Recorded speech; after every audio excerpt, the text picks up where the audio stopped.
Want to fight America? 5 reasons the US military will make you dead.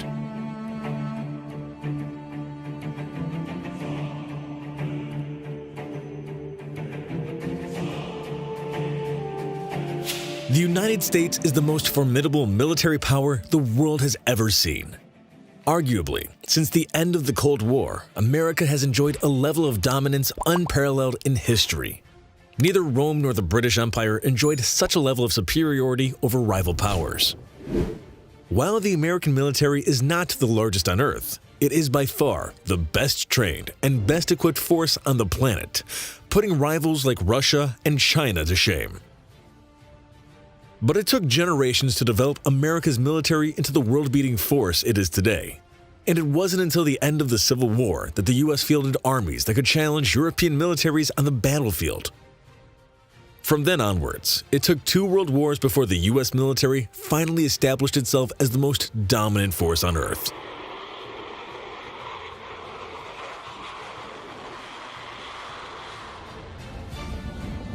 Here are 5 of all-time deadliest innovations in America's arsenal.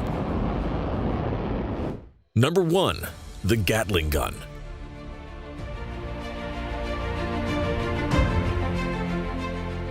First fielded during the American Civil War, which to this day is the deadliest war in US history with over 600,000 military dead, the Gatling gun was one of the first rapid-fire weapons in history.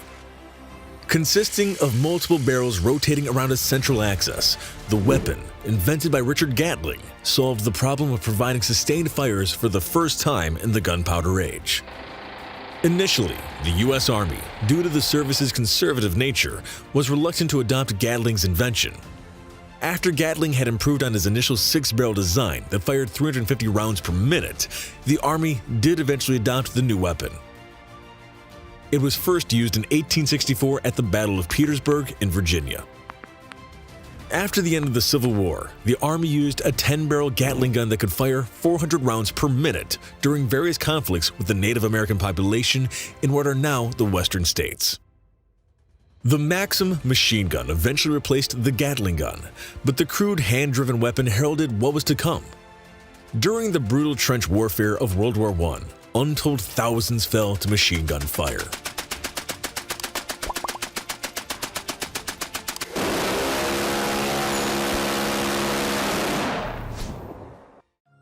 Number 2. The atomic bomb.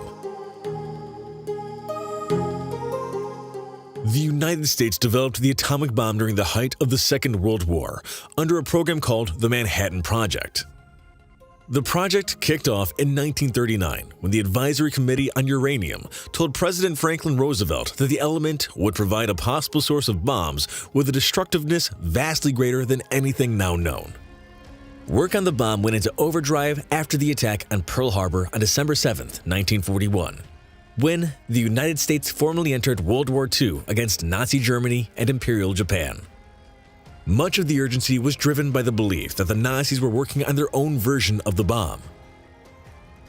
The project eventually succeeded and yielded the 2 weapon designs that ultimately brought the Second World War to an end. On August 6, 1945, a lone B-29 bomber called Enola Gay, commanded by Colonel Paul Tibbets, destroyed the city of Hiroshima with a single 15-kiloton nuclear weapon called Little Boy. A few days later, a 21-kiloton yield weapon called Fat Man destroyed Nagasaki on August 9, 1945. Seeing the writing on the wall, the Emperor of Japan ordered an unconditional surrender. The world would never be the same with the dawn of the atomic era.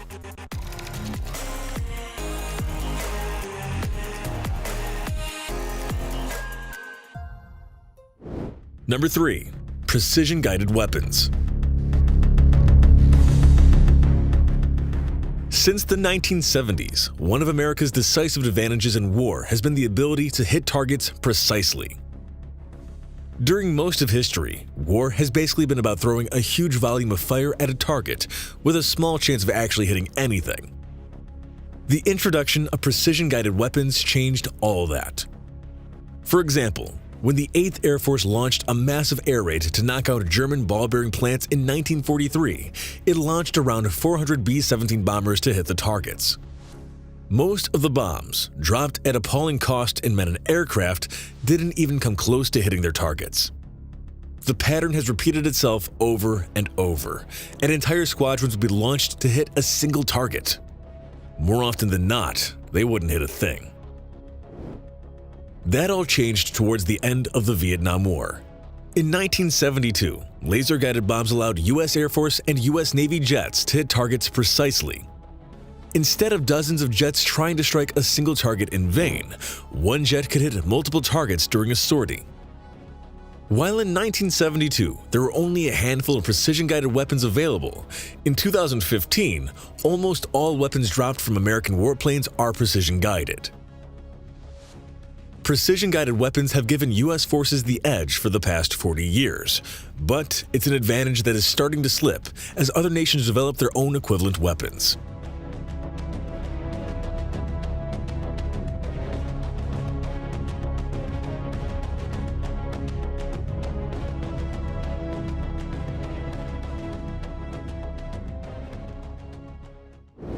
Number 4.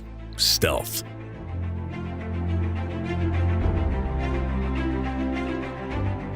With the development of ever more capable Soviet surface-to-air weapons during the 1960s and 1970s, the United States Air Force had to come up with a solution to defeat the ever-increasing threat. The answer was stealth technology, which would reduce an aircraft's radar cross-section and infrared signature. Ironically, it was a Soviet scientist by the name of Pyotr Ufimtsev who first discovered the equations to develop a low-radar, cross-section aircraft. Ufimtsev's work eventually came to the attention of Lockheed engineer Dennis Overholzer, who then developed the configuration for the first stealth aircraft, which he called the Hopeless Diamond. The Hopeless Diamond eventually evolved into the Lockheed F-117, the world's first operational stealth aircraft in 1981. From that initial starting point, American stealth aircraft development took off in new directions. The B-2, F-22, F-35, and pretty much every other American stealth aircraft originates from those early efforts to defeat the Soviet air defense system. The net result today is the nearly unstoppable juggernaut that is the U.S. Air Force.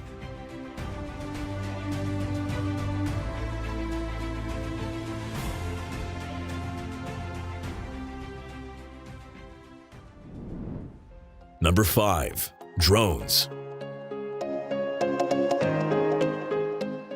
When Abe Karem first developed the Gnat, which eventually evolved in the General Atomics MQ-1 Predator, he probably could not have imagined his invention would herald a revolution in the ways wars are fought. Instead of risking lives over the battlefield, American forces can fight remotely with these new systems. While initially considered a passing fad, the past 15 years have shown that unmanned aircraft are here to stay, and war will never be the same. The MQ-1 Predator, which was first introduced over the Balkans in 1990s, is a crewed aircraft. Its follow-on, the MQ-9C Reaper, is a little more sophisticated, but it's the start of something that will change warfare forever. Aircraft like the carrier-based Northrop Grumman X-47B are starting to show the true potentials of such machines. Indeed, aircraft without pilots might be the dominant weapon during the remaining decades of this century. As recently as yesterday, Navy Secretary Ray Mabus told an audience that the U.S. Navy will never buy another manned strike fighter again after the F-35C. And if Mabus's vision comes to fruition, unmanned aircraft will give the U.S. unmatched capabilities well into the future.